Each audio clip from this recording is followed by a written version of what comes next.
Student, एक बार फिर से आपका स्वागत है। आज हम बैंकिंग का 10वां चैप्टर कराएंगे। बैंकिंग के 10वें चैप्टर में क्या है, भारत में बैंकिंग व्यवस्था का विकास, development of banking in India.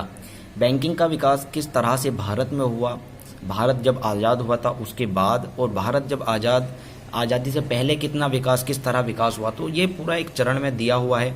तो इसको हम समझेंगे। सबसे पहले दे रखा है इसमें, जैसे भारत में बैंकिंग विकास के 4 काल बताए गए हैं। प्राचीन काल में बैंकिंग व्यवस्था कैसी थी, मध्यकाल में, ब्रिटिश शासन में, और स्वतंत्र भारत में। प्राचीन काल की अगर हम बात करें तो प्राचीन काल में क्या था कि इसमें बौद्ध काल कहा जाता है इसको, और इसमें श्रेणी नाम की संस्थाएं चलती थी जो रुपयों का लेन देन करती थी। कोई बैंक वगैरह नहीं था, तो जो रुपये के लेन देन का काम करते थे वो श्रेणी नाम की संस्थाएं करती थी। ये लोगों को रुपया देती थी और उनसे रुपया लेती भी थी। ठीक है। इसके बाद मध्यकाल प्रारंभ हुआ 12वीं शताब्दी में। इसमें जो महाजन थे या साहूकार लोग होते थे उनका दौर शुरू हो गया। जिनके पास ज़्यादा पैसा होता था वो लोगों को उधार देते थे और लोगों को उस पर मोटा ब्याज वसूलते थे। ये मुग़लों के शासन में स्टार्ट हुआ था। जब मुग़लों का युग था तो इन्हें मुग़ल सल्तनत इनको सेठ की उपाधि देती थी, और ये लोग जो लोगों को उधार रुपया देते थे। इन्हें इतिहासकार ने, जिसका नाम है बर्क, उसने इनको बैंक ऑफ इंग्लैंड के नाम से भी बुलाया है। इसके बाद इसमें ब्रिटिश साल स्टार्ट हुआ। ब्रिटिश साल बैंकिंग को 4 युगों में बांटता है। ब्रिटिश साल सबसे पहला युग जो था, इसमें 1770 से लेकर 1912 तक का साल चलता था। 1770 से 1912 तक का युग था। इस युग में क्या हुआ, इस युग में जो साहूकार लोग थे या जो महाजन लोग थे उनका अंत हो गया। 1835 में एक कानून बनाया अंग्रेज़ों ने, जिससे इनका जो प्रभुत्व था, जो इनकी पकड़ थी, वो बिल्कुल ख़त्म हो गई।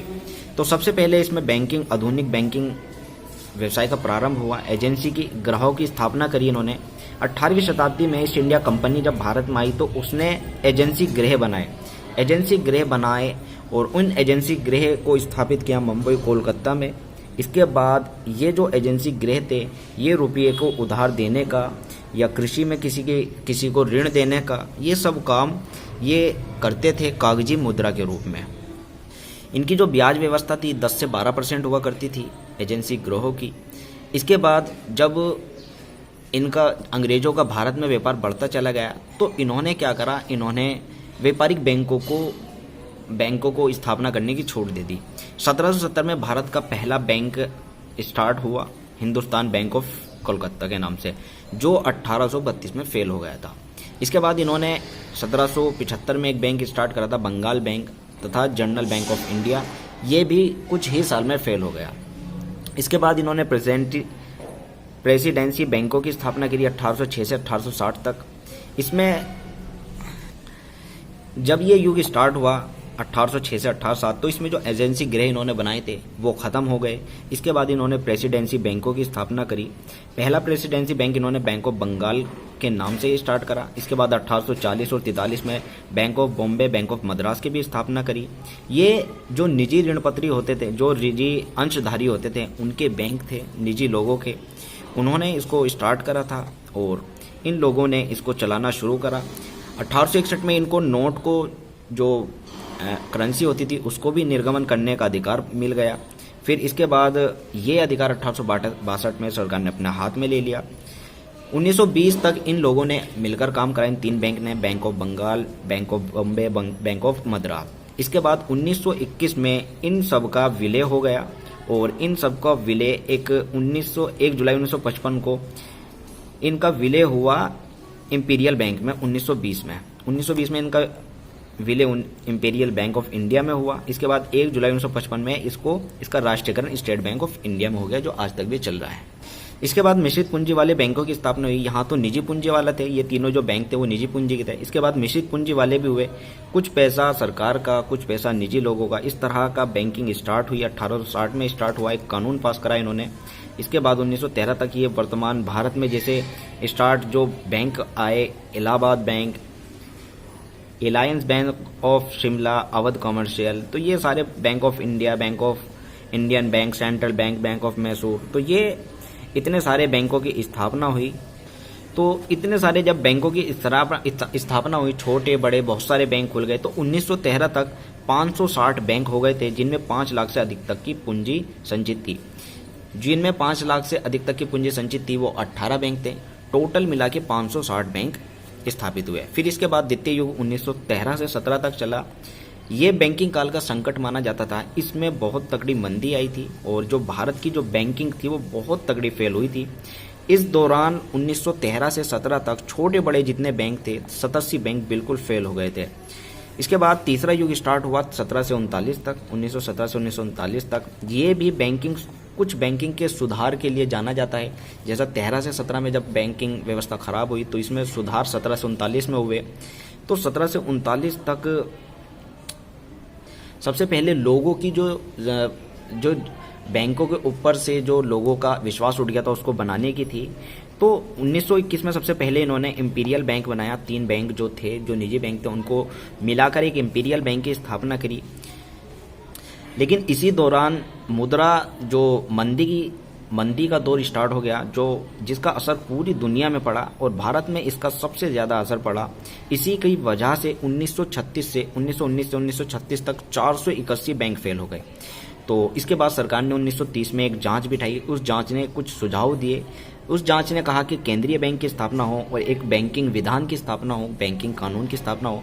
तो जिसको मानने के बाद 1935 में रिजर्व बैंक ऑफ इंडिया की स्थापना की गई। इसके बाद एक 1936 में भारतीय कंपनी अधिनियम जारी किया गया, जिसको बाद में 1913 वाला कानून था उसको संशोधन करके 1936 में इसे संशोधन किया गया।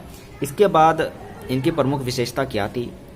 इनकी विशेषता थी कि बैंक की स्थापना करना, एक सफलता के साथ चलते रहना, बैंक का असंतुलन विकास करना, निक्षेपों का केंद्रीकरण करना, रिजर्व बैंक की स्थापना करना। इसके बाद चतुर्थ युग स्टार्ट हुआ 1939 से 46 तक।